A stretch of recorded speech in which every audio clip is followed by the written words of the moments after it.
Sidang jemaat yang kekasih dalam Tuhan Yesus Kristus, marilah kita siapkan hati dan pikiran kita untuk menyembah Tuhan, beribadah, dan menerima berkat-berkat firman Tuhan. Mari kita tunduk kepala, kita akan bersaat teduh sejenak.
Yang dikasih Tuhan, kita akan memuji Tuhan. Nyanyian pujian 164, Naungan Jiwaku. Naungan Jiwaku akan kita nyanyikan semua bait. Bait pertama kita nyanyikan bersama-sama, bait 2 jemaat di sebelah kanan, bait 3 jemaat sebelah kiri, 4 kita nyanyikan bersama-sama.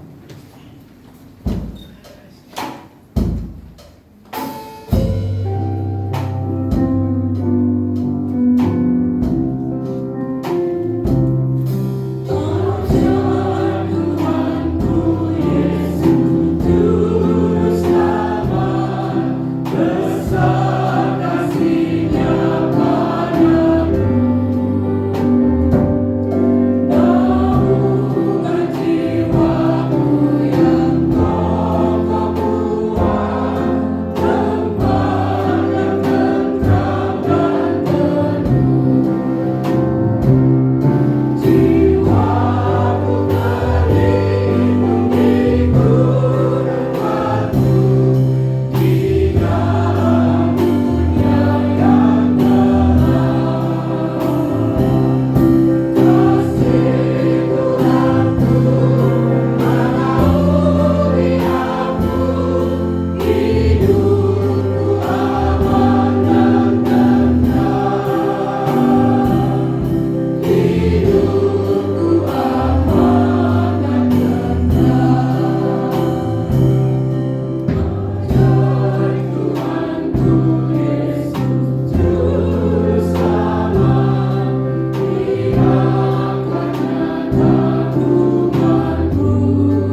rahmat-Nya selalu baru tiap pagi.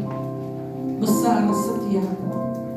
Bapa di surga, kami mengucap syukur dan berterima kasih kalau hari ini kami masih diberi kesempatan untuk datang beribadah, memuji Tuhan, dan siap mendengarkan sabda-Mu. Tuhan Yesus, kami mengundang Engkau hadir di tengah-tengah persekutuan kami hari ini, dan biarlah hidup kami dipenuhi dengan kasih Tuhan dan penyertaan Tuhan. Terima kasih Tuhan Yesus. Kami percayakan ibadah kami ke dalam tangan kasih-Mu. Di dalam nama Tuhan Yesus kami sudah berdoa dan mengucap syukur. Amin.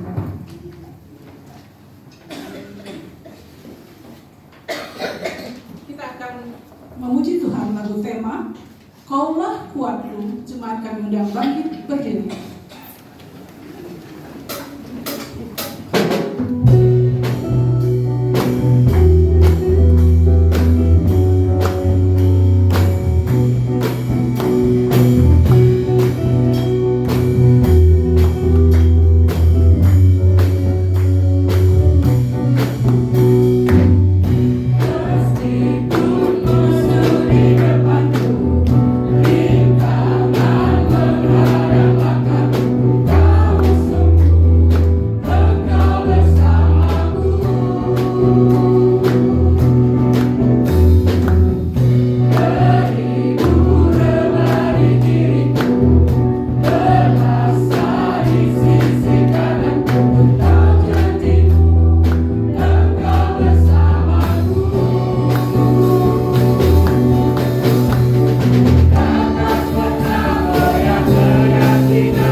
ayat yang kelima.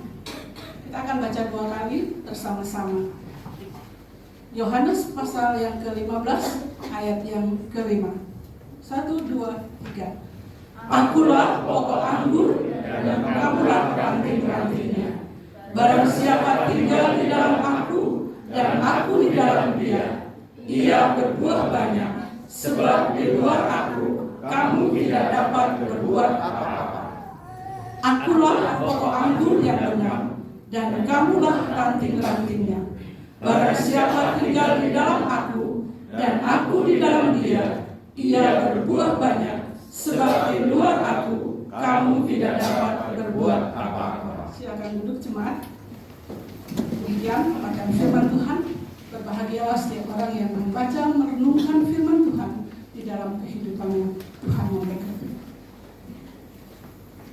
Dalam taman nyanyian pujian 335, mari kita angkat pujian ini. Dalam taman kita akan nyanyikan semua bait.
Indah sahabat ini.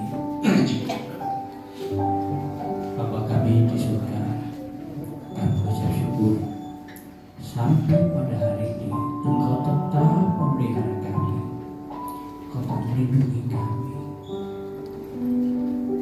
Engkau tetap memberkati kami serta menyertai kami.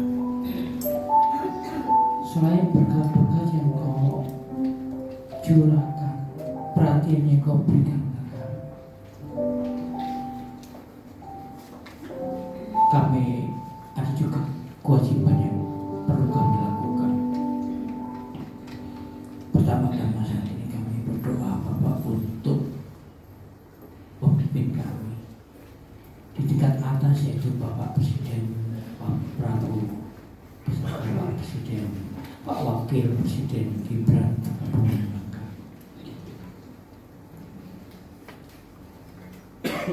kami berdoa Bapak untuk mereka supaya mereka bisa mengkoordinir pemerintah di negara kami ini dengan benar Bapak. Jauhkan di dalam diri mereka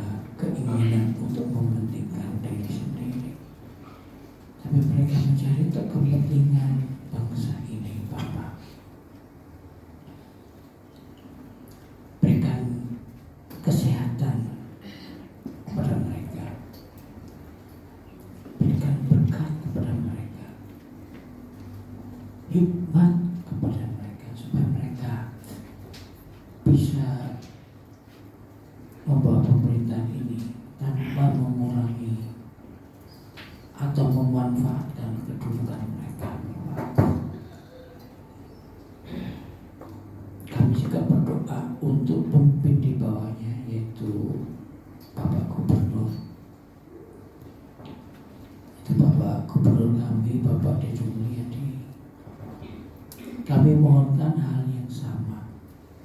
Kau berikan kesehatan, kekuatan, hikmat dan berkat untuk beliau yang saat ini beliau hadapi. Baru saja terjadi beberapa hari yang lalu bencana alam tanah longsor yang terjadi di Cisarua, Kabupaten Bandung Barat. Ya, dia bisa mengkoordinir penyelamatan dan menemukan mayat-mayat yang tertimbun tanah longsor, dan berikan kepadanya hikmat untuk mengatasi hal ini pada jangan terjadi. Kami tahu Bapak, di Jawa Barat begitu banyak sekali alih fungsi lahan yang justru itu yang akan membuat bencana-bencana yang terjadi di negara kami. Tanah longsor, banjir bandang, dan banyak hal yang lain. Dan yang berikutnya kami juga berdoa pemerintahan untuk wilayah kami Kabupaten Bekasi, yaitu untuk Bapak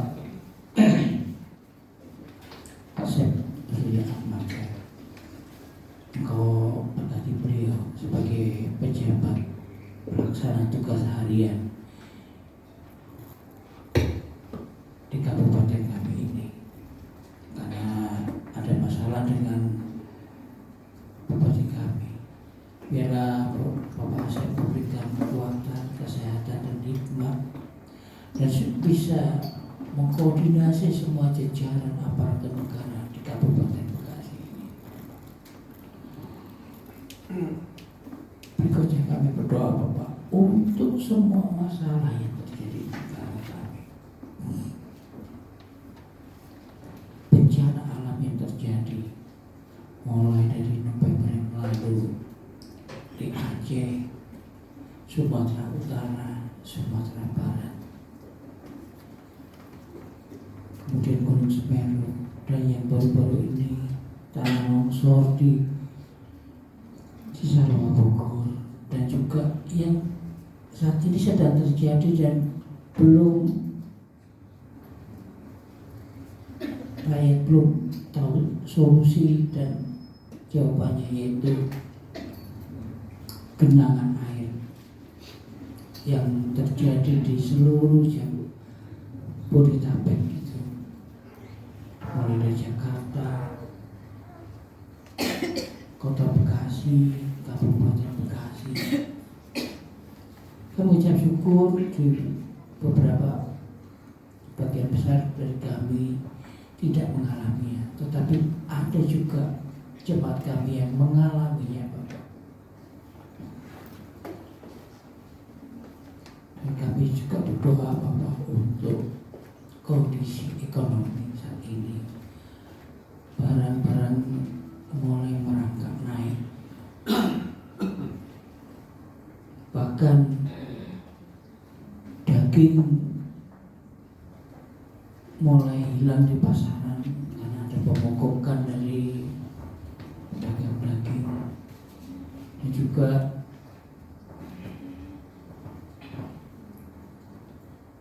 kurs dolar, di mana kalau secara akal sehat, di mana jika dolar terpuruk rupiah akan naik, tapi justru kami terpuruk bersama-sama dolar rupiah negara kami. Pasti ada yang tidak beres di negara kami, Pak. Oleh karena itu Bapak, kami merendahkan diri Bapak. Kami tahu negara kami ini kau taruh tanggung jawab kepada kami, walaupun yang memberikan negara kami itu bukanlah umatmu, Maksud kami bukan orang Kristen, tapi tanggung jawab negara kami ada daripada diri kami. Kami mohon ampun karena kami seringkali tidak serius mendoakan kepada pemimpin negara kami dan kondisi negara kami. Kami seringkali melihat hal yang terjadi itu akhirnya menjadi suatu hal yang biasa, hal yang normal terjadi, di mana misalnya harga naik menjelang Lebaran itu normal karena tahun-tahun sebelumnya juga seperti itu. Sehingga akhirnya kami tidak merasa perlu untuk berdoa karena kami nggak betul biasa. Kami percaya ini ada yang tidak beres, Bapak. Kami mohon ampun. Kami sebagai anak-Mu, kami sebagai umat-Mu, kami lah yang bertanggung jawab untuk negara kami. Biarlah kami tunjukkan kepada kami apa yang kurang pada diri kami untuk negara kami. Karena pada kamilah kesejahteraan kota ini, kesejahteraan negara ini. Semuanya itu Kau berikan tanggung jawab kepada kami.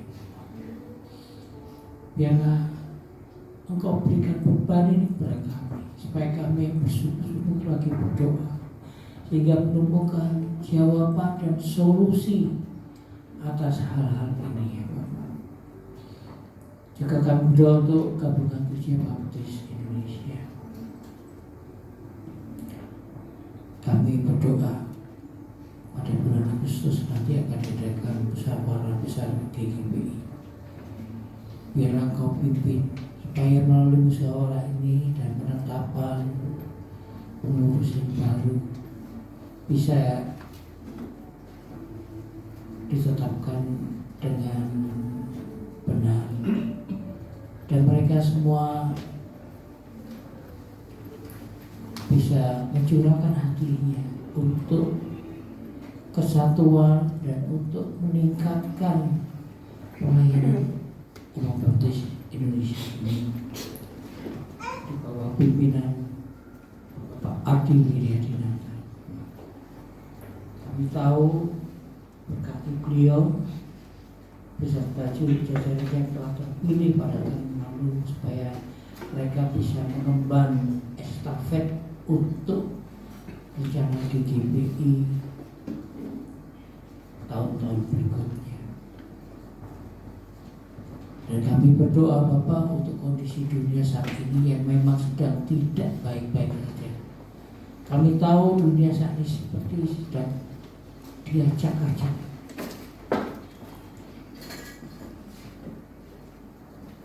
Dan kami tahu ada banyak peperangan antar bangsa di Afghanistan, di Kamboja, dan banyak yang lain. Selain itu juga terjadi demo, pemberontakan dan hal-hal yang tidak kondusif di banyak negara.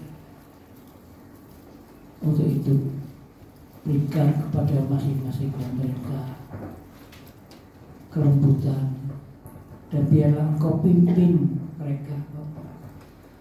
Karena kami percaya hati Raja adalah seperti batang air di dalam tangan-Mu, Bapak. Biarlah semua hal yang terjadi ini membawa dan sesuai rencana-Mu, yaitu agar Injil Kerajaan diberitakan di seluruh dunia. Apapun jalannya, apapun jalan-Mu, Engkau tahu. Engkau sedang bekerja di dalam dunia yang berantakan dan acak-acakan ini. Kami tahu Engkau sedang mengarahkan pada suatu hal, sama seperti dalam pelajaran tadi hari ini di kelas kami, bahwa yang seperti terjadi pada bangsa Israel ketika mereka diduduki dan dijajah oleh Babel. Tapi itu semua adalah rencana-Mu.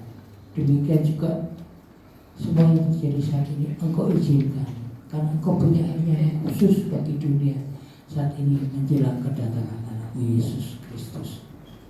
Dan terakhir kami berdoa Bapak, kami berdoa untuk gereja kami berdoa untuk Bapak yang sebagai pimpinan kami, Bapak Yakobus Wuryanto, bagi kembali sidang kami, Bapak Pendeta Abdul Amin Kohar yang masih melayani khususnya pada hari ini, Bapak Randy dan juga Bapak Daniel Wijaksana di Kalimantan Utara.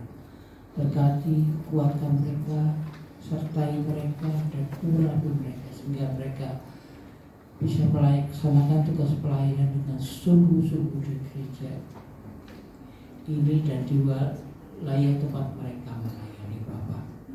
Kami berdoa Bapak untuk kami anak-anak. Mungkin ada yang tidak ada jabatannya, tapi kami percaya Engkau punya tugas, Engkau punya visi kepada setiap orang walaupun tidak mempunyai jabatan yang jelas di gereja ini, bahwa Engkau memakai mereka. Biarlah mereka tetap tunduk di dalam pimpinan sehingga seluruh rencanamu untuk gereja ini bisa terlaksana. Itulah doa kami ya Bapak. Dalam nama Yesus kami panjatkan doa ini. Amin.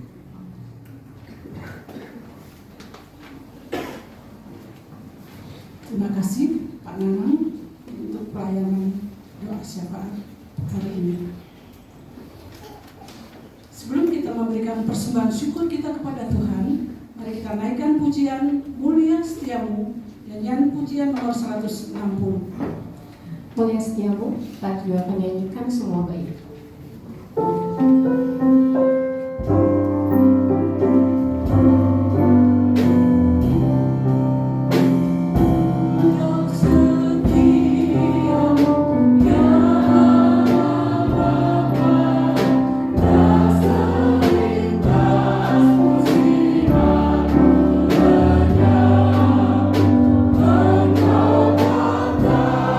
Kasih-Mu pun tegulang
Tuhan untuk mengedarkan kantor pesanan. Mari kita berdoa.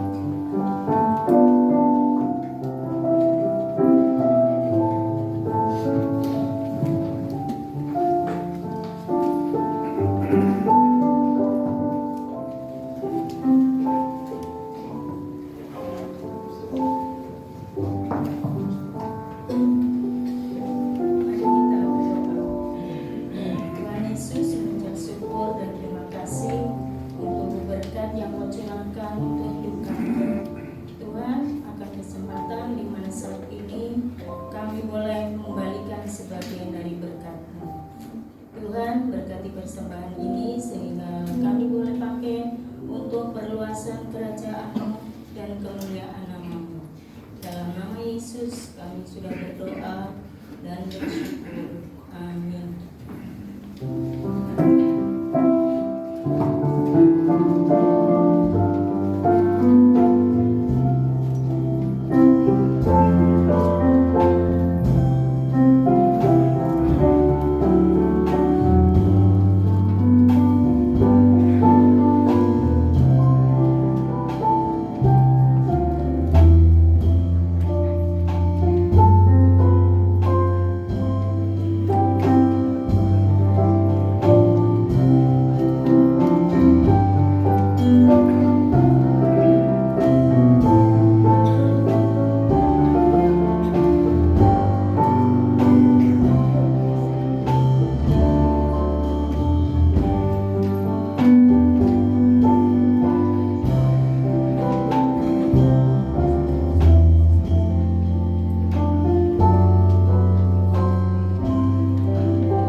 Terima kasih buat Tomina dan Yohan untuk pelayanan persembahan. Kita akan bangkit berdiri, kita akan nyanyikan doksologi. Berkati persembahanku.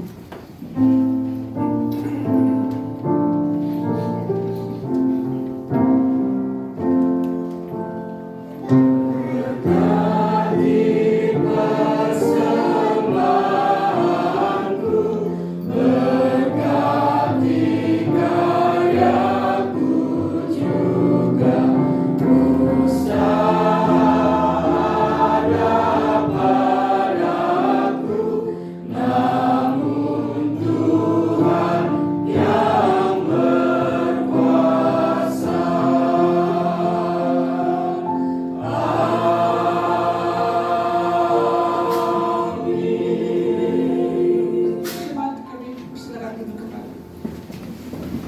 Anak-anak sekolah minggu silakan maju ke depan. Pakai Pak Wuryanto akan berdoa.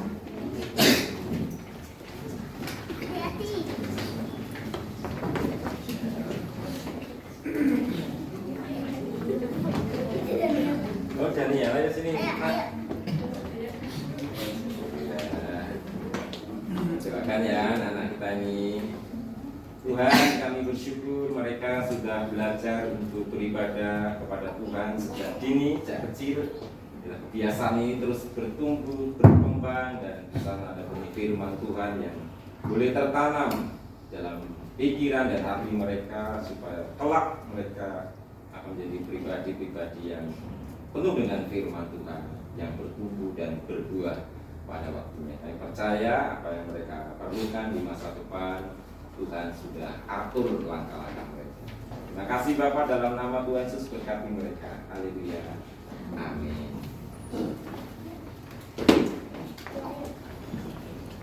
Selamat sekolah minggu.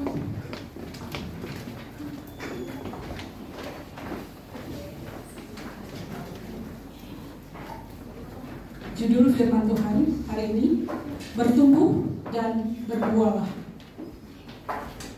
Sebelum kita mendengarkan firman Tuhan, nanti yang akan disampaikan oleh Pendeta Abdul Amin Toha, kita akan angkat pujian, nyanyian pujian 195. Nyatakan Yesus dalammu. Nyatakan Yesus dalammu. Kita nyanyikan semua bait. Bait pertama bersama-sama, bait dua jemaat pria, bait ketiga jemaat wanita, bait empat kita nyanyikan bersama-sama kembali.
Selamat pagi, Bapak Ibu yang dikasihi Tuhan Yesus Kristus. Amin.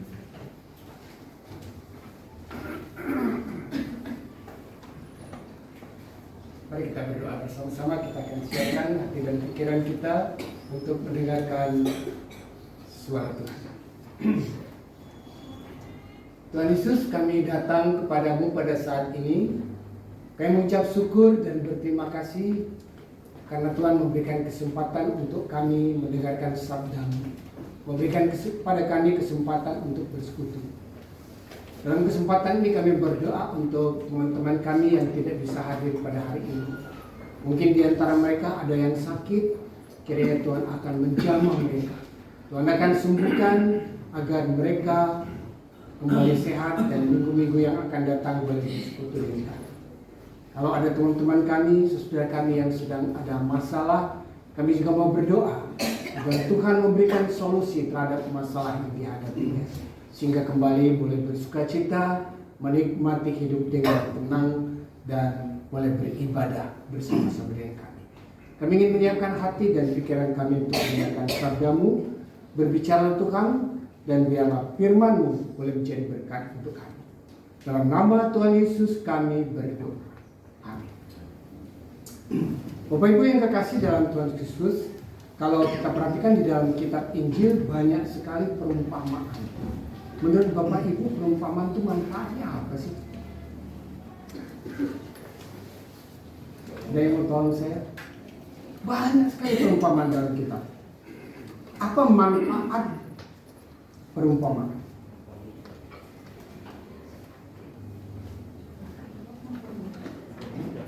Untuk mempermudah. Baik, terima kasih.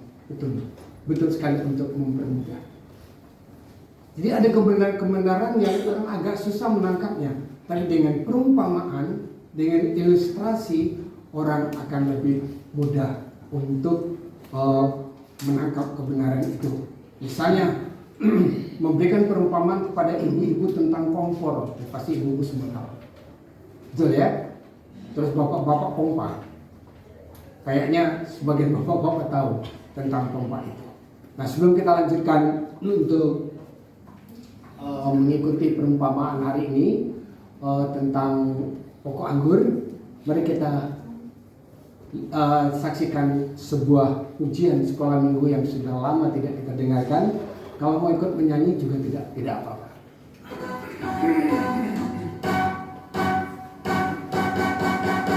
Boleh goyang bareng. Dan kita caranya tinggallah di dalamnya. Yesus pokok dan kita caranya tinggallah di dalamnya.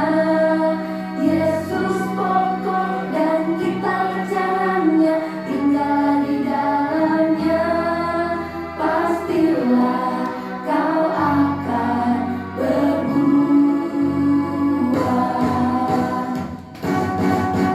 Yesus pokok dan kita caranya tinggallah di dalamnya.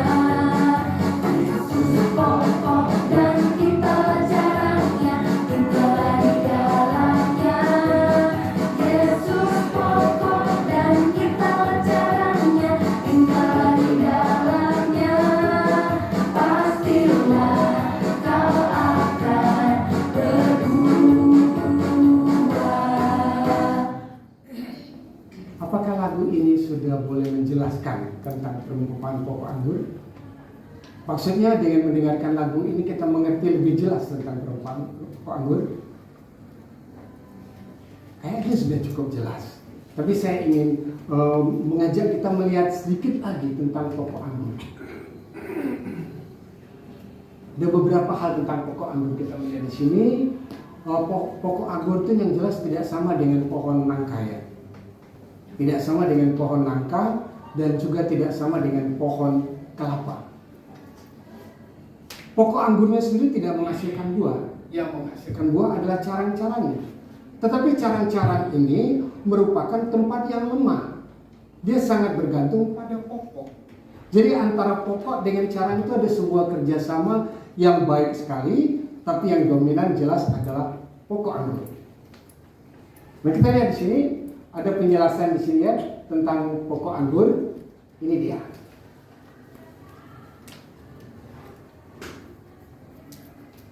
Bapak Ibu lihat, sini kita perhatikan, ini buahnya, ranum-ranum, lebat-lebat. Tadi coba perhatikan di sini. Ini adalah carang besar dari anggur, terus naik ke atas dan sampai ke tempat buah-buah. Kalau saja saya iseng, saya tebang di sini, apakah yang atas ini masih ada? Tidak ada kan? Yang atas ini ada karena adanya pokok anggur di bawah ini, sehingga dia bisa menghasilkan buah dengan baik. Jadi dari sini kita bisa melihat gambaran bahwa pokok anggur itu menghasilkan buah, tapi carang anggur itu menghasilkan buah, tapi sangat bergantung pada pokok anggur. Ya, secara gamblang di sini sudah menjelaskan hidup kita ini, keberhasilan hidup kita sangat bergantung pada Tuhan Yesus. Tanpa Tuhan Yesus kita tuh nggak bisa buat apa. Nah, firman Tuhan menjelaskan seperti begini. Akulah pokok anggur, kata Tuhan Yesus. Dan pokok anggur yang benar, dan Bapakulah pengusaha. Jadi ada kerjasama antara kita dengan Tuhan Yesus. Tuhan Yesus sebagai pokoknya dan kita sebagai caranya, dan dipelihara oleh Bapa di surga. Ayat-ayat berikutnya, setiap ranting padaku yang tidak berbuah dipotongnya. Ya kan? Supaya berbuah, dibersihkannya supaya ia lebih banyak berbuah. Ayat 3 kita lewatkan. Ayat yang keempat, tinggallah di dalam aku dan aku di dalam kamu. Sama seperti ranting tidak dapat berbuah dari diri sendiri kalau ia tidak tinggal pada pokok anggur. Demikian juga kamu tidak berbuah jikalau kamu tidak tinggal di dalam aku. Seperti waktu ya, peringatan. Kalau kita tidak tinggal di dalam Dia, maka kita tidak akan menghasilkan. Nah, pertanyaannya, berbuah itu pilihan atau kewajiban? Nah, sini dijelaskan bahwa berbuah bukan pilihan, tapi berbuah itu kewajiban. Jadi setiap orang Kristen menghasilkan buah itu bukan pilihan, boleh berbuah atau tidak, tapi merupakan sebuah kewajiban. Setiap orang Kristen harus berbuah.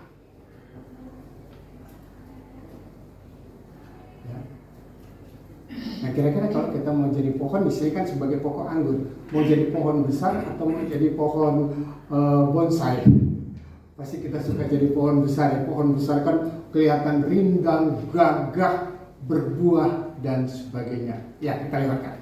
Kita lanjutkan. Syarat agar berbuah. Tadi sudah dijelaskan tentang pokok anggur dan sebagainya. Rupanya untuk menghasilkan buah itu ada beberapa syarat. Syarat yang pertama, menjadi ranting yang baik. Ranting yang baik itu adalah ranting yang mengisap nutrisi dari pokok dengan baik, kemudian membiarkan daun-daunnya bertumbuh dengan baik, dan akhirnya menghasilkan buah yang baik.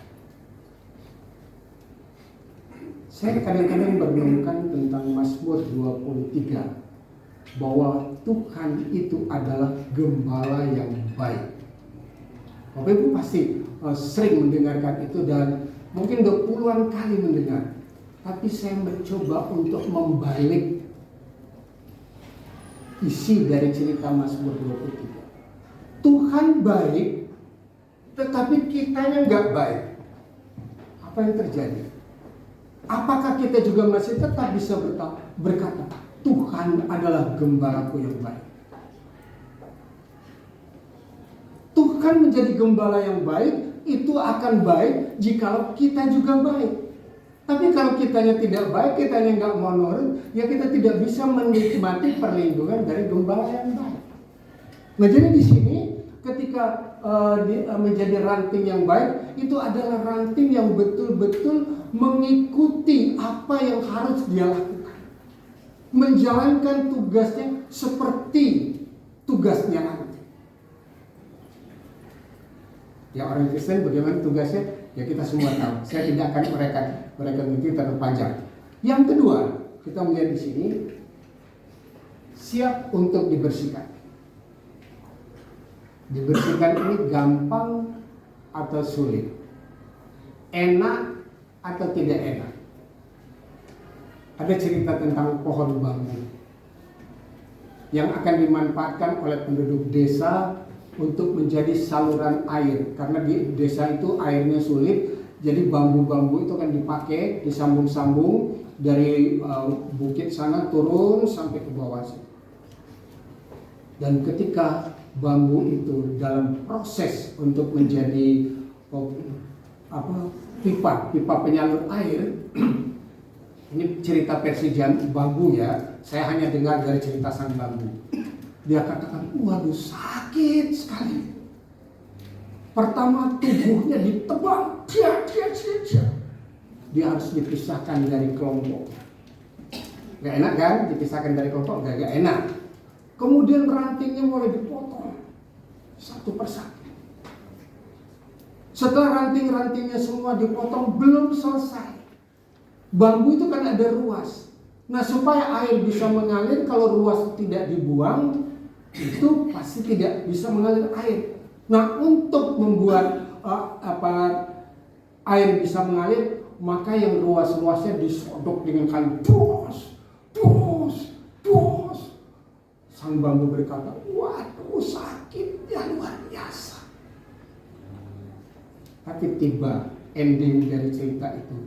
Ketika sang bambu itu mulai disambung satu persatu, lalu mengalirkan air dari bukit sampai ke bawah, dan melihat penduduk desa itu bersuka cita menikmati air, sang bambu merasa, waduh kami merasa lega. Segala penderitaan kami sudah hilang, ternyata kami itu bermanfaat. Bapak Ibu yang kekasih dalam Tuhan Kristus, siap dibersihkan berarti kita siap untuk dibentuk. Ketika dibentuk oleh Tuhan memang tidak mudah. Tetapi ketika kita sudah terbentuk dan ternyata kita yang sudah dibentuk oleh Tuhan itu akan menghasilkan sesuatu, kita akan bangga, kita akan senang, kita akan bersuka cita, kita akan bermanfaat bagi banyak. Yang selanjutnya, tetap melekat pada pokok anggur. Ini gampang-gampang angel. Tetap melekat pada pokok anggur ini gampang-gampang angel. Kita melihat dalam kehidupan kita sebagai orang percaya, itu untuk tetap percaya dan setia kepada Tuhan itu tantangannya terlalu banyak. Kalau hamba Tuhan itu ada 3 tantangan yang semuanya berakhiran dengan tak. Pak Onir tolong, apa kira-kira Pak? 3 apa? 3 ta Pak?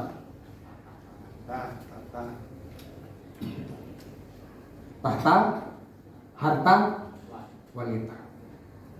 Tantangan hamba Tuhan. Tapi masyarakat umum lebih banyak lagi. Tahnya itu banyak. Tahu.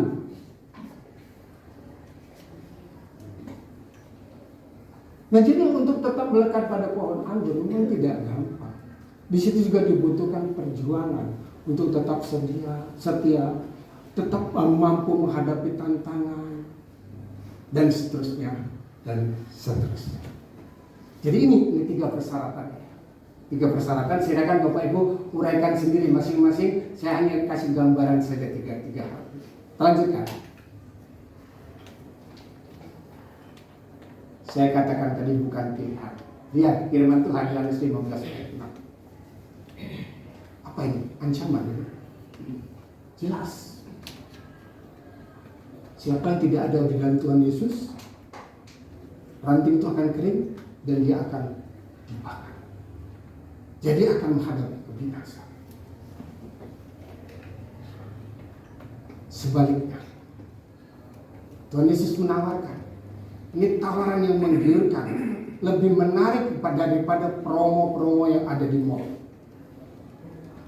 Karena promo di mall itu kita kadang-kadang dibohongi, tapi ini merupakan sebuah penawaran yang pasti.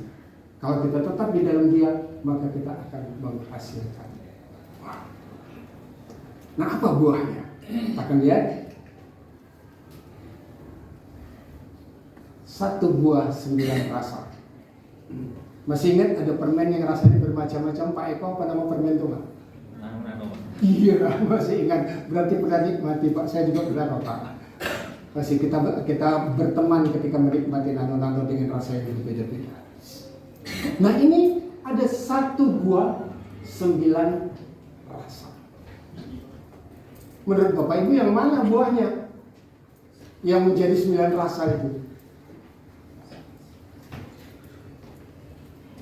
Buahnya 1, kasih. Tapi kasih ini punya 9 rasa. Dengan adanya kasih akan ada sukacita dalam kehidupan.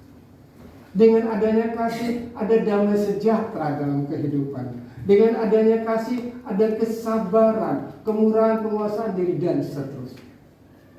Jadi ini 1 buah 9 rasa. Nah, buah inilah yang akan dihasilkan oleh orang Kristen ketika dia melekat pada pokoknya. Indah bukan? Kita teruskan. Ini ada sebuah ilustrasi yang diambil dari 1 Korintus 13 ayat yang ke-13. Ceritanya seorang ibu, kita sebut saja namanya Ibu Siti lah. Ibu Siti sedang ada di rumah sendirian. Anaknya dan suaminya sedang keluar. Dan kebetulan hari itu dia masak agak banyak, lauknya agak banyak, lebih dari porsi untuk satu keluarga itu. Jadi kalau misalnya ada tamu yang mau datang 1-2 orang itu kayaknya menunya itu masih cukup. Menu yang dia masak itu masih cukup.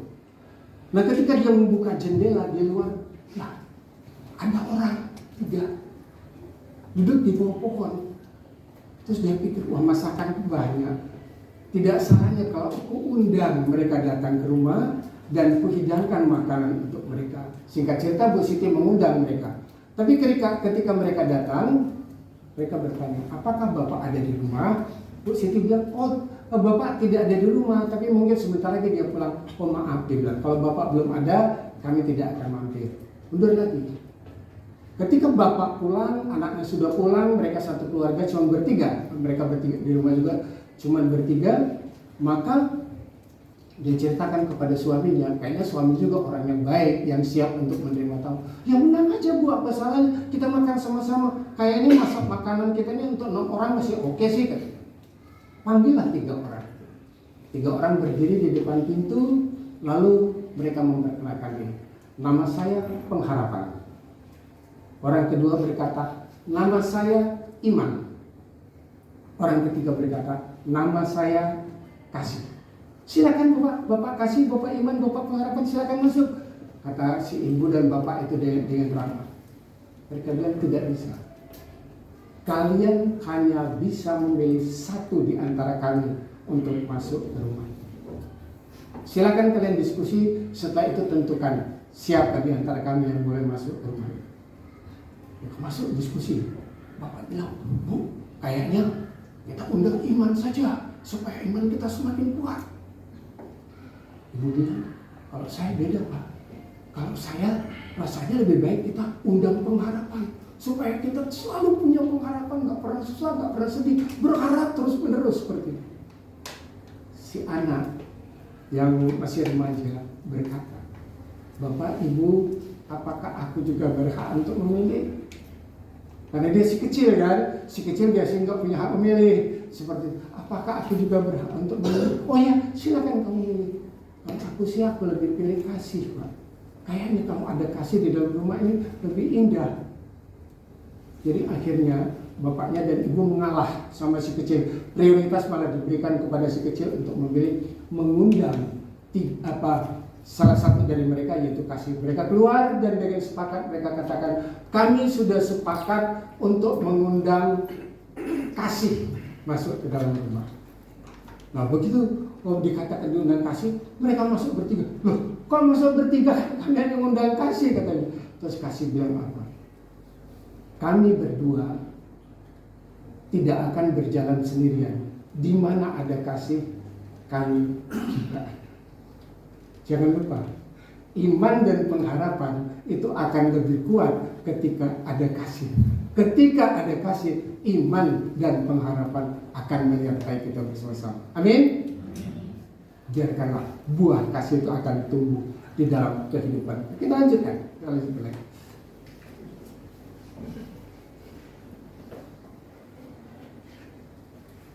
Bapak Ibu lihat tadi ini sebenarnya apa terlalu cepat saya. Aduh, sorry.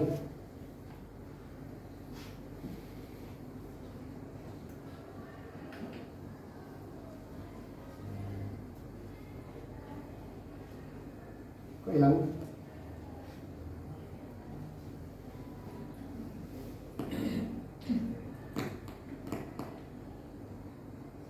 Sorry, ada gangguan sedikit. Bisa dinyalakan lagi? Ya, baik, kita biarkan saja daripada terganggu. Nah, kasih, tadi seharusnya ini gambarnya terakhir. Kasih itu menjadi ikatan dalam kehidupan manusia. Bapak Ibu bayangkan, dua negara yang bertikai bisa damai karena kasih. Suami istri yang berantem bisa selesai dengan kasih. Dan banyak hal di dalam dunia ini yang bisa diselesaikan dengan kasih. Tapi pertanyaannya, kasih yang mana? Karena ternyata kasih itu banyak. Kalau dalam bahasa aslinya kan minimal ada 4 ya. Ada agape, storge, philia, dan eros. Eros itu yang sebenarnya kasih yang paling umum yang dikenal oleh kita. Kata lainnya untuk eros adalah romantic love yang seperti itu ya. Nah, kita melihat kasih ini sebagai pengikat, tapi kasih yang mana? Ada cerita tentang sepasang pemuda, sepasang anak muda yang sedang jatuh cinta. Si laki-laki namanya Rapli, si wanita namanya Jamilah. Jamilah dan laki ini sudah berpacaran cukup lama. Hari itu si Rapli mencoba untuk merayu Jamilah dengan kata-kata yang manis dan puitis. Dia lihat kok Jamilah wajahnya masih, apa masalahnya dengan Jamilah ini dalam hati si Rapli ya. Nah, sebagai senjata pamungkas dia menyanyikan sebuah lagu dan dangdut koplo yang sedang tren pada masa itu. Lautan kan ku seberangi, gunung pun akan ku daki. Harapannya si Jamilah akan lu apa jawabnya? Kata Jamilah, ih kejam sekali Bu, lihat penjamilahnya ya. Kenapa kok gitu Bu? Ternyata minggu lalu dia dikecewakan. Tepatnya malam minggu yang lalu dia dikecewakan. Dia sudah pakai lipstik 3 lapis supaya cantik. Dia pakai bedak, satu wadah bedak itu separuh sudah dia bedakin mukanya. Dia tunggu-tunggu si Rapli, nggak muncul-muncul sampai jam 10 malam dia tunggu, nggak ada muncul, nggak ada berita di WA, nggak dibalas.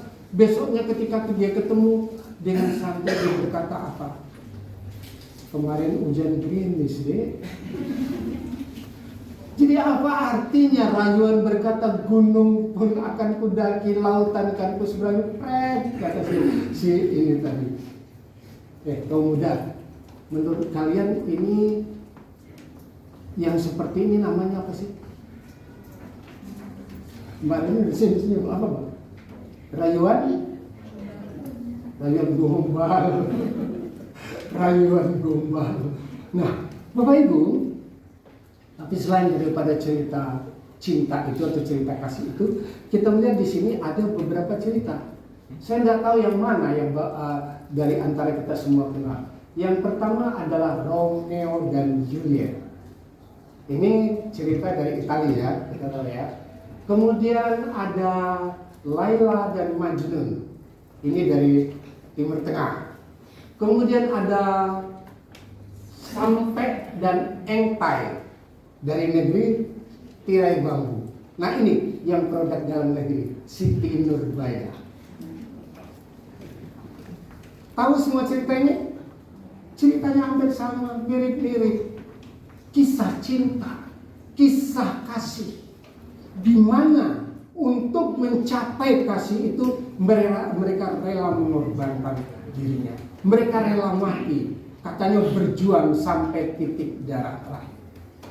Tapi pertanyaannya, apakah kisah-kisah cinta ini, Romeo dan Juliet, Laila Majnun, sampai dengan Empire dan Siti Nurbaya bisa digambarkan sebagai kasih yang kita harapkan menjadi buah-buah roh tadi? Bisa? Memang kelihatannya mereka berani berkorban demi cinta, tetapi sama sekali tidak berdampak pada orang lain. Cinta mereka itu hanya terbatas dia dan pasangannya. Kasihnya hanya sebatas itu. Mungkin ini mirip-mirip dengan cerita cinta orang Jakarta. Istilah Betawi. Apa itu kalau cintanya Betawi? Ada uang, abang sayang. Tidak ada uang, abang melayang. Jadi memberi dan menerima seperti itu. Nah, yang dimaksudkan buah-buah roh itu adalah cinta yang terinspirasi dari cerita.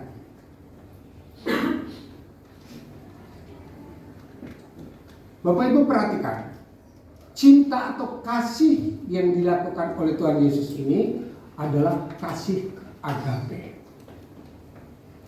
Saya memakai istilah kasih agape ini dengan kasih meskipun. Kalau kasih eros itu kasih kalau. Aku mengasihi engkau kalau engkau mengasihi aku. Aku mengasihi engkau kalau dompetmu tebal. Aku mengasihi engkau kalau kamu cantik, kalau kamu ganteng dan sebagainya. Kalau. Tapi kalau kasih Tuhan Yesus, ini adalah kasih meskipun. Aku mengasihi engkau meskipun engkau tidak mengasihi aku. Aku mengasihi engkau meskipun engkau melawan aku. Aku mengasihi engkau meskipun aku mengasihi engkau meskipun orang itu sama sekali tidak peduli sama dia tetap mengasihi. Ini kasih agape. Nah, kasih agape ini merupakan kasih yang menjadi buah-buah dalam kehidupan kita. Nah, kita bisa bayangkan kalau kita sebagai orang-orang Kristen menghasilkan buah-buah dengan kasih agape, pasti buah-buah itu akan sangat bermanfaat. Ada sebuah lagu bahasa Jawa yang saya coba untuk menyanyikannya. Kalau salah, mohon maaf ya, karena saya tidak terlalu bisa bahasa Jawa. Lagunya demikian. We are one in the spirit, we are one in the Lord. We are one in the spirit, we are one in the Lord. And then know we are Christian by Allah.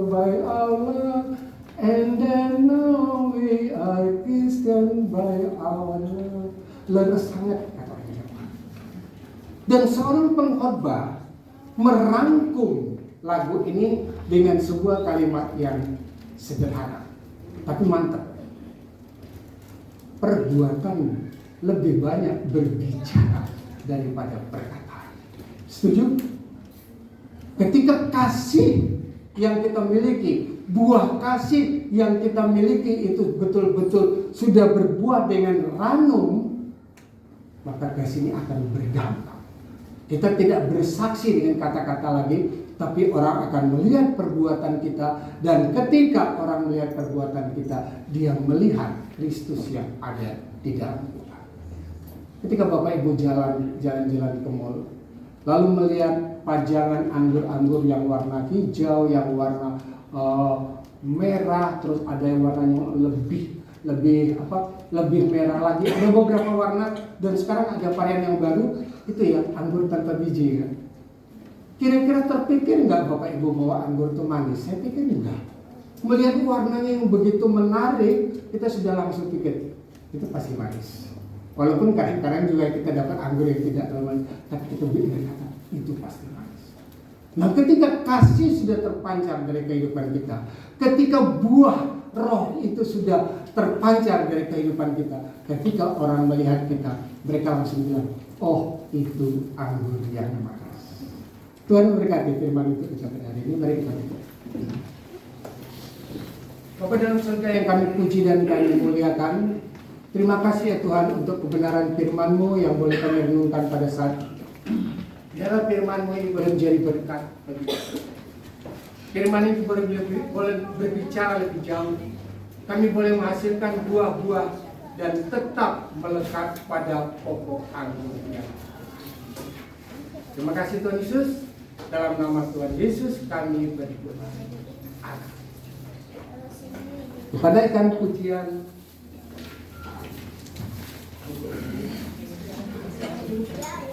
Ya. Kemudian pujian 181. Ya, Yesus itu berjanji. Ini merupakan lagunya merupakan komitmen kita ya. Mari kita berdiri bersama.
kasih ya Tuhan, Tuhan sudah menyertai ibadah kami dari awal sampai pada akhir. Tuhan sudah memberkati, memberikan kesempatan kami bersekutu. Sebelum kami pulang, kami mohon berkat daripada Engkau ya Tuhan. Kiranya kasih dari Allah Bapa, anugerah di dalam Tuhan kami Yesus Kristus, serta persekutuan di dalam Roh Kudus akan menyertai kami sekalian mulai saat ini sampai Tuhan Yesus datang kembali. Amin.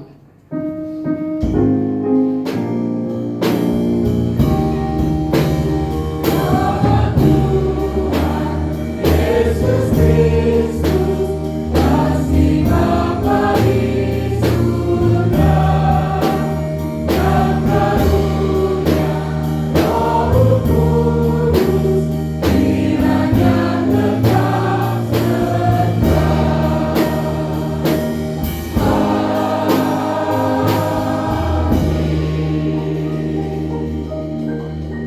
Silakan duduk, kita bersaat teduh sebentar. Tuhan memberkati ibadah kita semua.